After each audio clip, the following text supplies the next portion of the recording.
இருந்தாலும் சரி, மட்டனும் சரி, சின்ன வயசுல அவங்க வாங்கும்போது எங்க வீட்டுல தான் வாங்கிட்டு வந்து காலை வாட்டிட்டு அதுக்கப்புறம் 2 நாள் வச்சிருந்து அதுக்கப்புறம் வெட்டிட்டு சூப் வைப்பாங்க.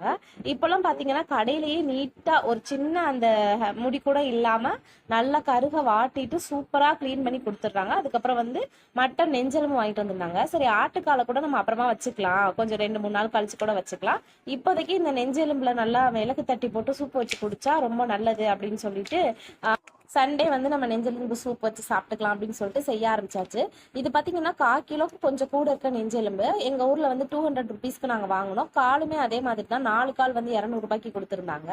இப்போ நம்ம கிளீன் பண்ணி வச்சிருக்க மட்டன் கூட மஞ்சத்தூள், உப்பு, இஞ்சி பூண்டு பேஸ்ட், தேவையான அளவு தண்ணி ஊற்றிட்டு பெப்பர் தூள் 2 ஸ்பூன் அளவுக்கு மல்லித்தூள் இதெல்லாமே போட்டுட்டு 2 தக்காளி கட் பண்ணி போட்டு ஒரு 4 விசில் வச்சு வேக வச்சு எடுத்துக்கலாம். அதுக்கப்புறமா தாளிக்கிற பாத்திரத்தில் 2 ஸ்பூன் எண்ணெய் விட்டுட்டு சோம்பு, வெங்காயம், தக்காளி, கருவேப்பிலை இது எல்லாத்தையுமே போட்டு